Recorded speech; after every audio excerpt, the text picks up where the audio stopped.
How's it flying, guys? Lance Hawk 30, and slowly working on catching up on the Fat Electrician videos. I just recorded another reaction, not to anything Fat Electrician related, but to another type of content you guys might not care for. But I figured, you know what? The next video I needed to catch up on from the Fat Electrician is less than a half hour. I've got 2 hours before I need to be in bed. I can at least knock this out recording-wise. And, yeah, pardon the AC. It's starting to get on in the day, and I need to slightly cool down a bit. Which actually kind of fits into the subject, needing to be cooled down, kind of very, very loosely fits into the subject matter we're about to listen to. This is history's deadliest sniper, Simo Häyhä, the White Death. 542 kills. Yeah, I've heard the story of Simo Häyhä. Deadliest sniper in world history. I've seen 2 separate videos already about the history of Simo Häyhä. I watched a Count Dankula video on Simo Häyhä, and I watched a Sebadon history video about Simo Häyhä. I know the story that he would shove snow in his mouth so that his breath would not reveal his location, his breath would cool down enough it wouldn't be visible. And he would pat snow down around where his sniper's nest was so that, you know, when he shot his rifle, the recoil would not kick up the snow. And also he used iron sights to avoid any potential of a scope glinting in the sunlight, revealing his location to the enemy. And he goes so infamous that, you know, Russia's tried to send counter sniper teams to try to find him. Somebody got a lucky shot eventually, like, blew an explosive round? It basically shot him in the face, made half his face sag permanently for the rest of his life. It just, yeah. I know the gist and broad strokes of Simo Häyhä's story.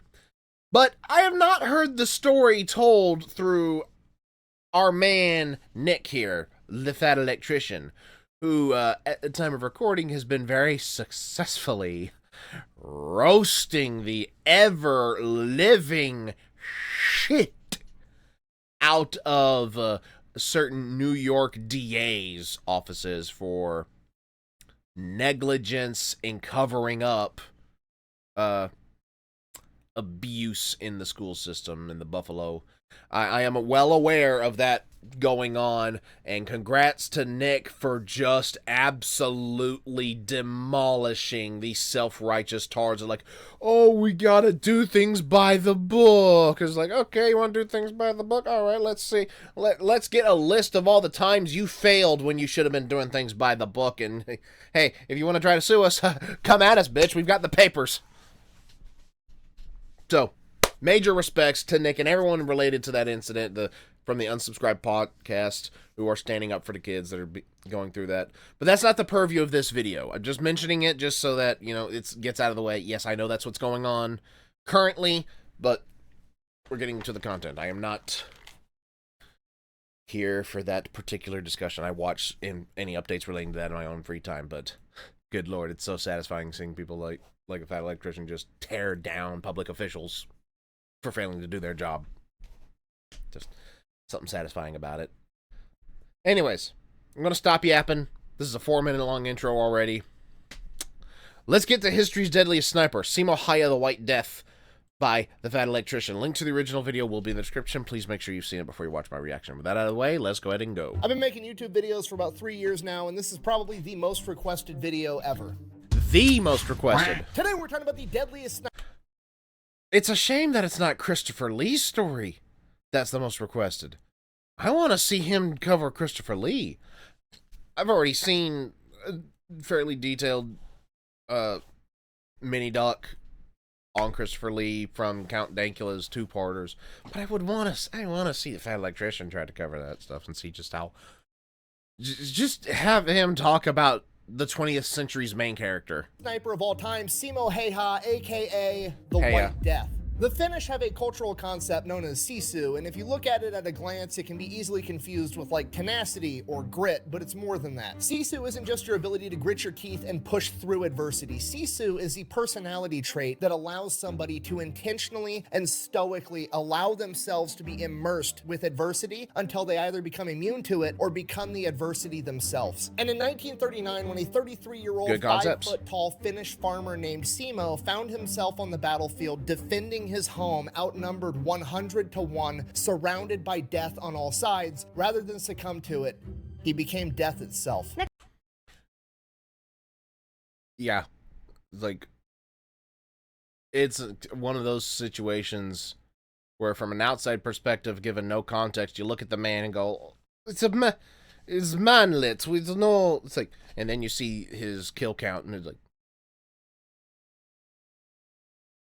get real quiet real quick. Nicholas, what is this? A gun. That's the new CMMG BR4. When did you get it? I've had it. Nice recovery. No, I would have remembered something like this. Okay, fine. I just got it, but I had to because it's the only one they Cerakoted to look like a Busch Light can. So you got a new toy. What do I get? I mean, what do you want? I don't know. I'll do some shopping and I'll let you know. So have fun with the ad. Mayday!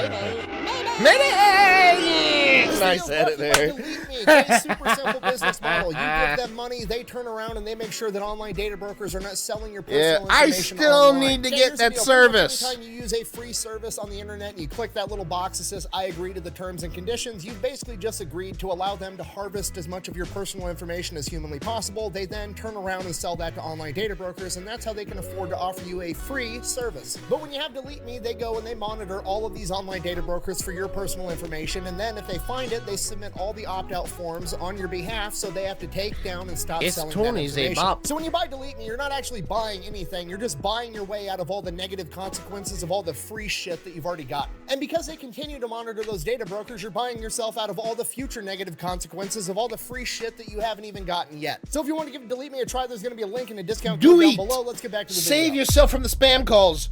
Don't know how to quit. Yeah. Simo Häyhä. He was born on December 17th, 1905, and grew up on his family farm, which was right on the border between Finland and Russia. Now, when I say farm, people automatically think of like some dude in a baseball cap and overalls holding a pitchfork with rows and rows of corn in the background. No. It wasn't one of those kinds of farms. This is what you would call a forest farm, which is a lot more akin to like what we would call a homestead today. Basically, Simo grew up in a cabin in the woods, and they had a really big garden, and they grew enough food for themselves and then had enough extra to like take it to the farmer's market and sell for money. So Simo essentially grew up his entire life in this harsh, hilly, wooded, snow-covered, freezing environment. This is his baseline, okay? This doesn't suck to him. This is just your normal everyday stuff. Walking uphill every direction through the snow is just it's every day. A good day to him. And this almost goes without saying, but I'll mention it anyways, that hunting was also a humongous part of how his family put food on the table, and Simo did that from a very young age as well, hunting in this harsh environment. Unfortunately, Simo was pretty intimately acquainted with death at a young age. He had 4 brothers and 3 sisters. One of his brothers passed away in 1918 in the Finnish Civil War, and another one of his brothers passed away after suffering from heat stroke on a construction site. Simo is a member.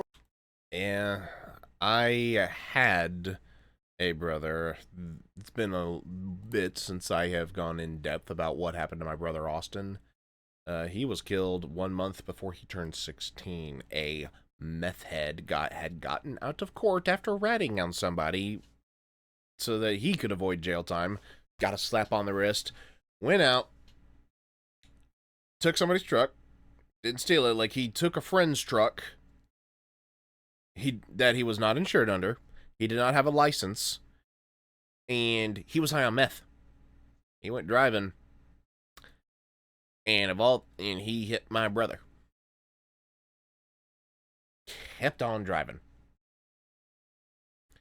A witness pulled him back to the scene because for some reason, this meth head decided not only not to check and see what he hit, but also decided to stop at the red light that was at the bottom of the hill. Witness went down and grabbed him while the other witness, his girlfriend, was trying to administer CPR to my brother, which by that point it was too late. And asked him, "Hey, do you have any idea what you just did?" "Oh, no, dog."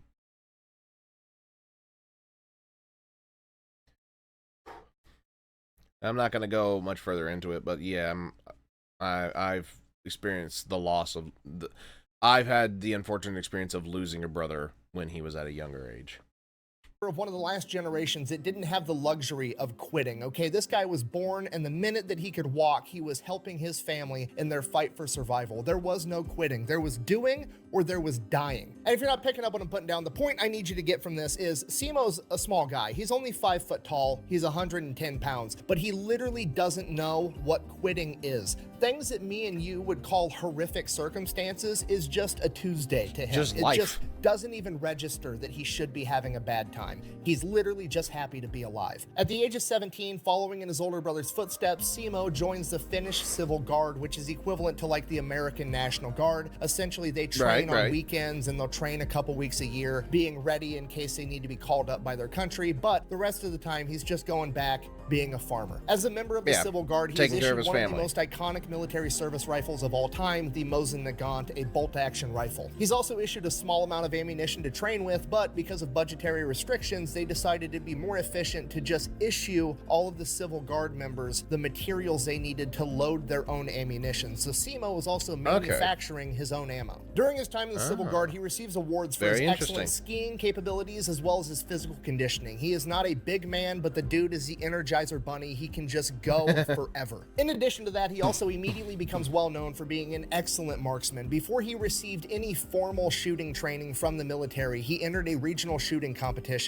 where they had to shoot a target 100 times from 300 meters with iron sights, and he had 93 out of 100 hits. He won a ton of shooting competitions inside of the Finnish military, not just with his Mosin, but also with the Suomi M31 submachine gun. He very quickly qualified for the title of master shooter within the Finnish military, and it is said that he was able to estimate range within the accuracy of 1 meter up to 150 meters away. Okay, that's literally a superhuman ability. You can just point to something off in the distance and Simo could eyeball it and be like, it's like 89 meters away, and he was dead on every single time.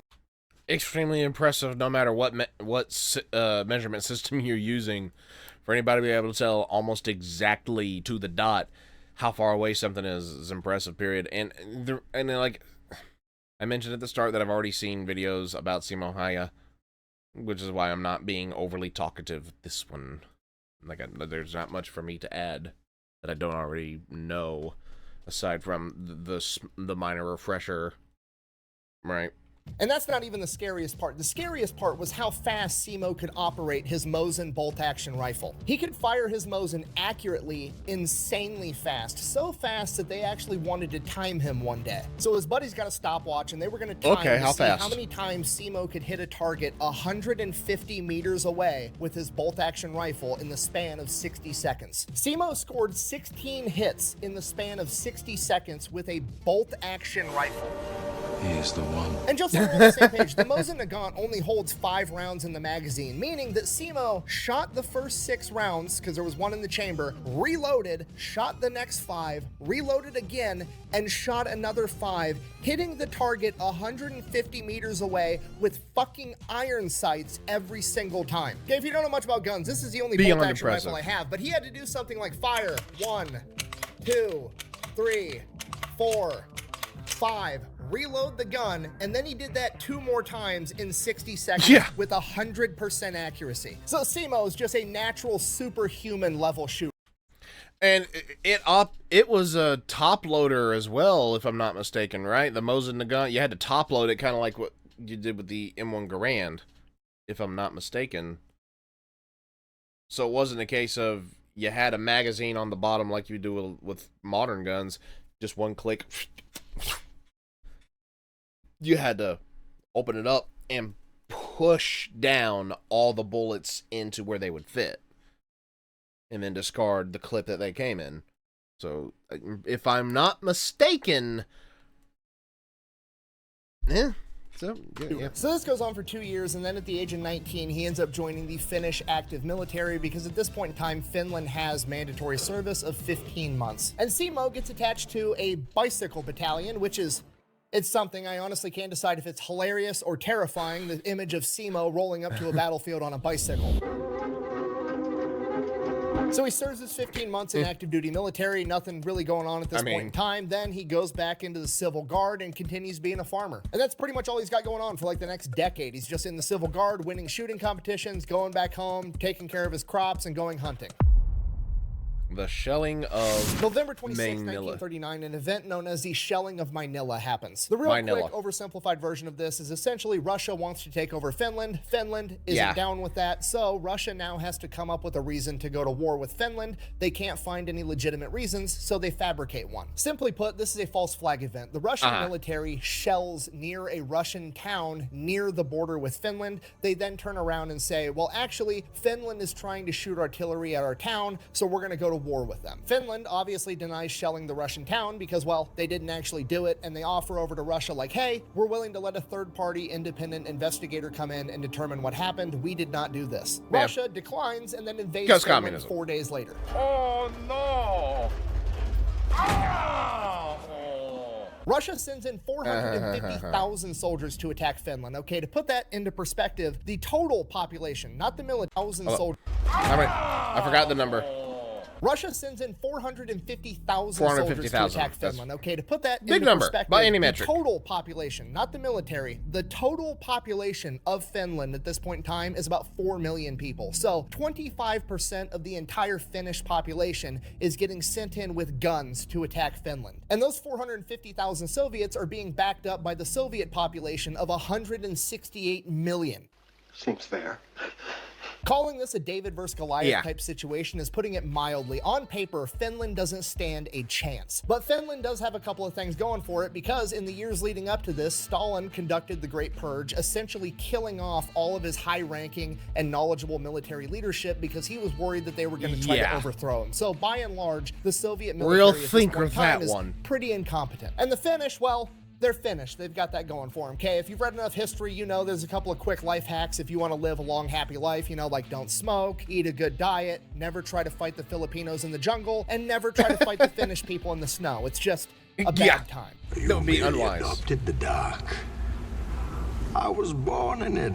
Now, for Simo at this point in time, he had just last year in 1938 gotten formal sniper training from the Finnish military. Not that he really needed it, but he does have that title now. And when the Russians attacked, Simo was actually out in the field doing a training mission with the Civil Guard, so he didn't find out the Russians attacked until the day after when he was immediately activated and put into duty. So he gets orders, reports to the front line, and his new company commander is a man by the name of Arne Utilainen, aka the Terror of Morocco. And this man, much like Simo, is a complete and absolute gangster, but instead of being a sniper like Simo is, he's a leader. He's leading men into battle that are going in heavily outnumbered. We're talking like 100 guys versus 5,000 men on the Kola front where they're fighting. So Utilainen's signature move, embracing Sisu and having no fear, would go out on the front lines in the middle of battle and sit in a rocking chair with gunfire and explosions going off, giving orders to his men to show them that they didn't have anything to fear. And Simo is now taking orders from this guy. Okay, shit's about to get real. Yeah, that's kind of a power play. Just imagine some Russian poking a head up. Okay, where's the lethal bit? Who is that crazy son of a bitch in the rocking chair? He's out there like it's a picnic.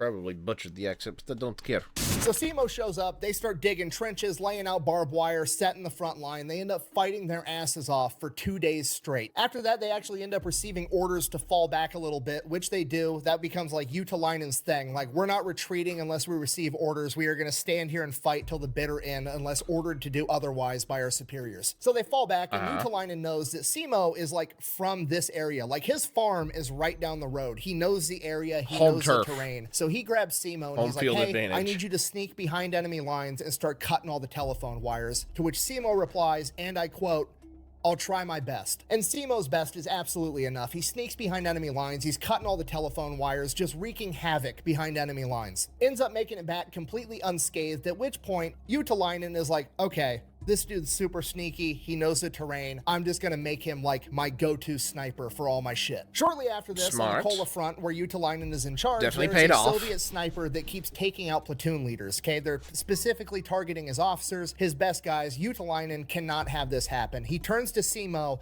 basically says, go get him. So that next morning before the sun comes up, Simo goes, has a big breakfast, and then takes off. He goes to the general area where this sniper's been operating, and he inserts himself in, and he builds a little snow berm, and he packs the snow down really tight, and then he pours water all over it so that it freezes into this ice wall. And this becomes one of his signature tactics. And this is brilliant because Simo is planning ahead for failure. He is planning on missing his first shot. He never does, but it never hurts to be ready for the worst possible outcome. Right, obviously. Because Simo already knows, growing up in this environment and hunting his whole life, that the first time you fire that bullet, snow is going to kick up all around you into a giant cloud. And if the other enemy sniper doesn't know where you are, they're going to know. They'll find out so right Simo, after. thinking 10 steps ahead, goes and eliminates the snow factor. He turns all the snow around him into ice so that there's nothing to kick up at all. And then he just lays there still all day long, not moving. He's constantly putting ice and snow into his mouth so that his breath doesn't create fog, so that there's no way of possibly seeing this guy. And he waits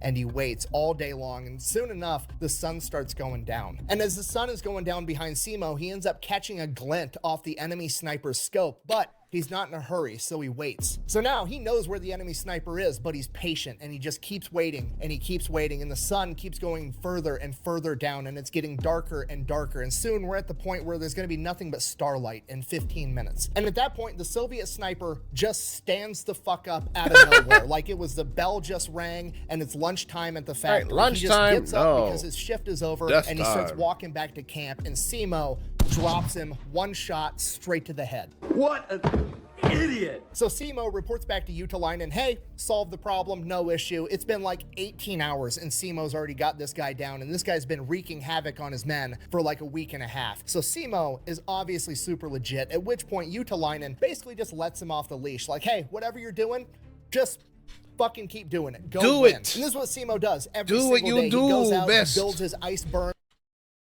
I don't know why. For some reason, this one scene from Blazing Saddles ran through my mind when it was a Headley Lamar was saying, "Now you do that voodoo."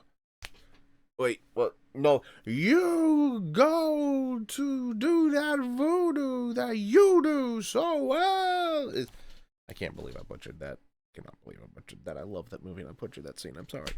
I'm sorry.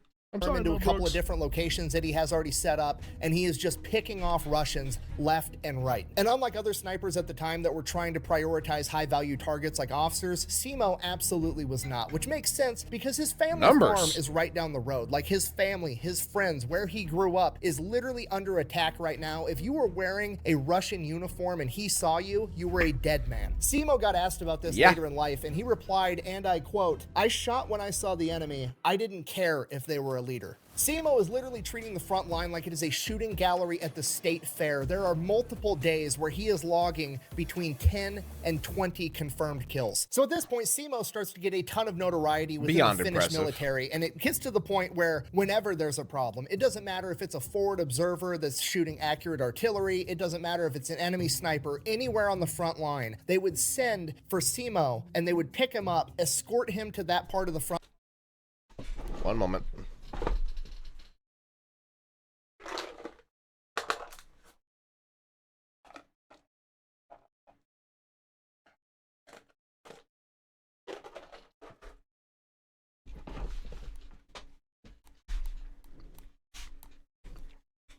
Night gummies. Have to be in bed in less than, no later than 2 hours from now. Front line, and he would go handle the problem. And the best part about this is you got to remember, this is Finland in December in 1935. So when they send for Simo, they're sending a reindeer-guided fucking sleigh to pick him up and escort him to wherever there's a problem, and he's going to go out and solve it. He's like Hold on. the shitty inverse of Santa Claus.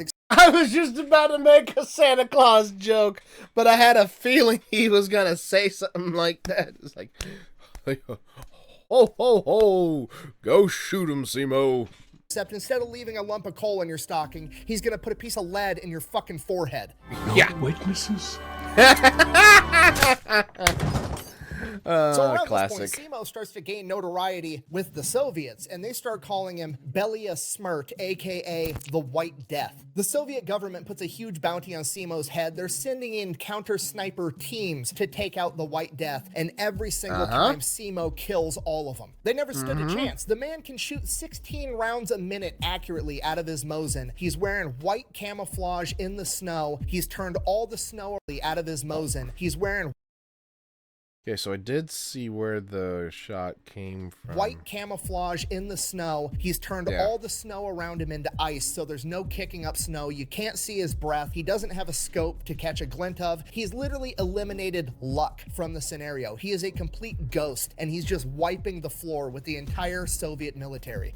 Literally the only thing that they have to pin him down is the sound of his rifle going off. That's all they've got. And when you're surrounded by all of that snow and in the trees and stuff, there's plenty for that noise to bounce off of. So that's going to throw off your sense of direction by a lot.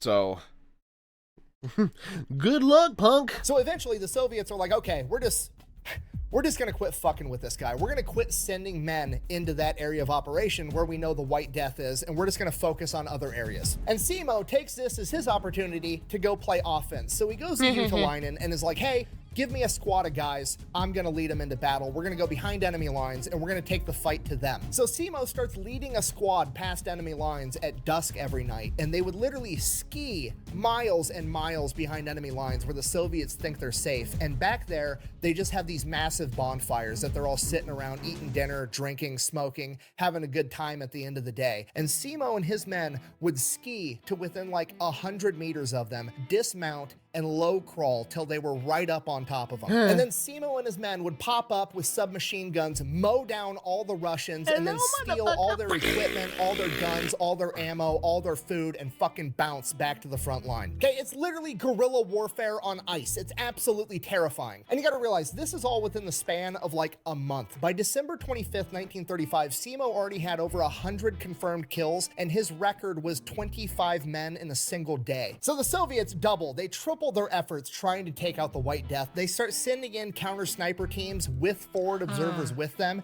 and then as soon as Simo shoots one of them, they start just calling in artillery in the general area that Simo's in, but they never ever hit him. Whether it's luck or divine intervention or just fate, Simo makes it away every single time. And the best part is, every single time they try to do this tactic, the odds of them actually accomplishing their goal gets less and less, because every time they're sending in their best guys and Simo's killing them. So the quality of the men that Simo's going up against is constantly deteriorating. By January of 1940, Simo is an absolute legend with over 200 confirmed kills, 51 of which he got in 3 days. One of his other records at this point in time was he managed to take out 5 enemy snipers in a single day. Because of everything Simo's accomplished, around the same point in time, Utalainen's boss, the general in charge of that entire front, pulls Simo back, and they have a ceremony where they award him with an honorary rifle. It's also a Mosin just like his, but it's, you know, very nice, decorative one, and they award it to him. And you have to realize at this point in time, Simo is very, very important to the Finnish war effort. Not only is he out there just being a one-man army, wrecking house, taking it to the Soviets, but he's also huge for the morale of the entire Finnish military. Like, he is the hero that everybody's looking to.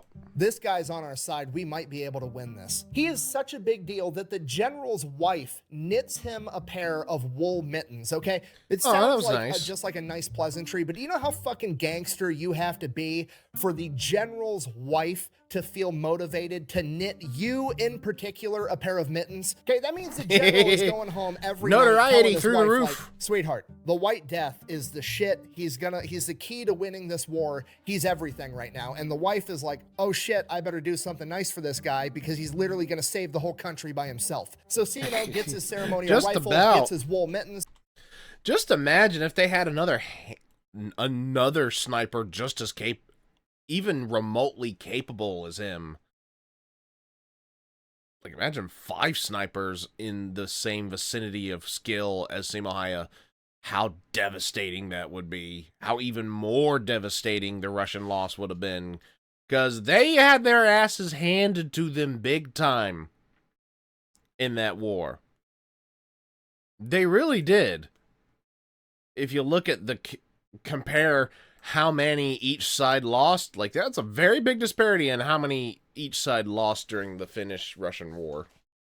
He's also awarded a pocket watch, which at this point in time is a huge deal to have a watch. So he gets all that. And usually at this point in time, you know, bigger, more powerful countries like America would pull you back and use you for war bonds, parade you around the country. But they send Simo right back into action because they can't afford to not have him on the front lines. So Simo gets right back to work. He's playing cat and mouse with the Russians. Whenever they want to send men in, Simo picks them off. Whenever they don't want to send men in, Simo skis in with a squad, mows them down at their campfire. And this goes on for months. Simo just straight up farming the Russians for XP. And by March of 1940, the Russians grew impatient and they launch a major attack. And Simo said that the Russians just kept coming, just wave after wave, just meat wall tactics of I'm gonna march my men into your gunfire until you run out of bullets and hopefully I've got more men. And during this time, Simo's not up hiding at his ice wall with his Mosin. There's too many Russians for that. He's on the front line leading a squad of infantry with his submachine gun, absolutely taking the fight to the Russians. Simo had actually said that he had heard rumors that the Soviets were using the machine guns on their tanks to basically force the men to march into gunfire, and if they wouldn't go, they would mow them down with the tank. And after seeing how many men were just coming straight at their lines, getting mowed down, Simo believed it. Yeah, that's commies for you. Going to the meat grinder, pawn. All for the greater good. Like, I know there's going to be somebody that'll say, like, oh, America doesn't like it. We don't typically, to my understanding, even the more scummy, you know, NCOs and the such in the army ain't exactly pointing guns at our own men saying, you do it or you die. I don't think that's the case. Somebody will probably correct me if that's happened, but yeah, I 100% believe it when it comes to the commies. To the commies. During this time, Simo set his all-time record for killing 40 men in a single day. Impressive. It takes a Simo continues to lead his squad into battle until on March 6th at 2 p.m. when he feels what he describes as a suppressed bang inside of his mouth. He then said that he immediately felt his mouth was full of bone fragments and blood before losing consciousness. Simo doesn't know this yet, but he has just been shot in the face with an exploding bullet, which has actually been a war crime since the 1800s, but, you know, hey, so is launching a false flag event to invade Finland to begin with, so why stop at one? Simo is then scooped off the front lines and taken back to an aid station where he is triaged. Triage is the act of medics basically sorting out all of their patients to, you know, the people that need to make it to the hospital right now on the next truck to have a chance at surviving, the people that can, you know, lay here for a couple of hours and they'll probably be fine, walking wounded, and the final category, expectant, which basically means they're dead or they're going to die before they make it to the hospital, and we're not going to waste the space on the next truck. He is literally thrown into a pile of other dead Finnish soldiers. We don't know how much time passes, but eventually somebody ends up seeing Simo's foot moving in this, what is now a mass grave. They then end up getting Simo out, they get him to the hospital, and he is in a coma for the next 7 days. He then wakes up in the hospital on March 13th, 1940, the very same day the Soviets sign a peace treaty with Finland, effectively ending the Winter War. Coincidence? I think not. You're supposed to be dead! Okay, now obviously I'm being facetious, but for real, there's a greater than a 0% chance that the Russian military got a memo like, hey, we thought we killed the White Death, we were wrong, he just woke up, and the Soviet Union is like, fuck this, I'm out. The Finns have the Terminator on their team. There's no other explanation. The dude has to be hacking, okay? He's got over 500 confirmed kills at this point by running around in the hills, no-scoping people, and then we shoot him in the face and he still doesn't die. Not only that, it was an exploding bullet, literally a war crime because it's so deadly, and the dude just takes a 7-day nap about it and now he's going back into combat. No, we're done. Sign the armistice. Winter War's over. We've had enough. Now, the war ending is actually great news for Simo because now the hospitals aren't constantly under the threat of getting overrun by Soviets or getting hit with artillery, so they're going to actually be able to get him the surgeries and care that he needs to make the best recovery humanly possible. He spends the next 14 months in the hospital where he undergoes 26 reconstructive surgeries on his face and jaw. After those surgeries, Simo makes a pretty good recovery. He gets released from the hospital, he is released from his military duties, and unfortunately, part of the armistice between the USSR and Finland is that that some of the lands that Finland had got relinquished over to the USSR, including Simo's farm. So the Finnish government actually gives Simo a new farm with a house roughly the same size, same type terrain, as close as he could get back to his old home. And from there, he just goes back to doing what he was doing before. He's farming, he's hunting, he's walking around in the woods by himself. He just goes back to doing his thing. For his service, he was awarded the 1st and 2nd class Medals of Liberty, the 3rd and 4th class Crosses of Liberty, and in 1941, he was nominated for the Mannerheim Cross, which is the Finnish equivalent of the American Medal of Honor. But unfortunately, that medal didn't actually get conceived until 1941, which is after Simo's service. So a lot of the paper pushers inside the Finnish government denied him getting the Mannerheim Cross because his, I guess his service was before that award existed, so that wouldn't make sense. So he never actually got the Mannerheim Cross, but the man deserved it 1000%. The final stats for his short time in combat were 542 confirmed kills, 249 of which were from his Mosin Nagant with nothing but iron sights, and the rest were from his submachine gun. Now, these stats have been criticized by both, historians in academia and internet comment sections today, aka a bunch of people that weren't actually fucking there, but these stats are validated by both his company commander and his company chaplain, the people that were there. And if that wasn't enough, which it should be, but just in case you think it's not, in 2017, well after his passing, his nephew stumbled across Simo's personal memoirs that he had never published, never let anyone else see, that he had written down for himself. And in his personal writings, again, to himself, that he never tried to get published, that he would have absolutely no reason to lie on, he says that he killed well over 500 men. But ultimately, Simo didn't, and probably wouldn't to this day if he was still around, care what you thought, because he wasn't doing it because he wanted the glory. He just went back to farming. He led a humble life. He didn't want to be known as the White Death. Were attacked. He just wanted to be left alone. That was his happily ever after, just living on a farm. Yeah, it's just like your country gets attacked, and your home's right on the border. It's like, it's like, I just want things to go back to the way they were. I'm going to do what I can to get things back to normal as fast as possible. Doing his own thing, and that's exactly what he got. Okay, worth noting, he passed away in 2002 at the age of 96. The Soviet Union fell in 1991, okay? Simo Häyhä took the fight to the enemy to a degree that no other singular human ever has in the history of the world, and then he gets shot in the face with an exploding bullet. Again, a literal war crime, shrugs it off, and then proceeds to live longer than the country that he went to war with. That's gangster as fuck. And now, since the story's kind of wrapping to a close, I wonder if eventually Nick will do a video on Laurie Allen Turney, aka Larry Thorne, aka the Soldier of Three Armies, since seemingly that man's whole purpose in life was to kill communists. I wonder if he'll ever do a video on that man, since he was, in fact, at one point in time, a United States service member. So I wonder. And that is the story of Simo Häyhä, the White Death, the farmer's son that rose to the occasion, defended his country against all odds, showing the enemy the true meaning of Sisu. Thank you for watching. Best way to support the channel is go buy some merch over at thefatelectrician.com. Quack, bang, out. The real moral of the story here is you should probably just be nice to everybody, because that little 5-foot guy at the grocery store might be the biggest badass of all time. Always possible.